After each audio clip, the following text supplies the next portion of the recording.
Bwana, kuna jambo moja ambalo nimejifunza baada ya watu zaidi ya 5 kuniuliza swali moja ndani ya wiki moja. Na hiki ndicho nilichojifunza baada ya watu zaidi ya 5 kuniuliza swali moja ndani ya wiki moja.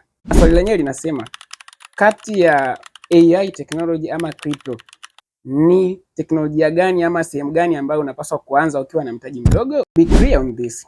Ukweli ni kwamba shida sio kukosa mtaji, shida sio crypto, wala shida sio AI technology. Shida ni kukosa skills. Yes, skills ndio kila kitu. Maarifa juu ya kitu ambacho unataka kukifanya, either AI ama crypto. Usipokuwa na skills, hata kama ungekuwa na mtaji mkubwa, huwezi kutoboa. Na kama ningeambiwa nikushauri, ningekwambia kwamba kabla ya mtaji, wekeza sana kwenye maarifa. Acha shortcut. Usitumie shortcut kwa sababu shortcut huwa haiwezi kukufanikisha kudumu kwenye hiyo industry ambayo unaifanya. Kama leo ndio umeamua kuanza kujifunza, je, utaanza kujifunza skills gani?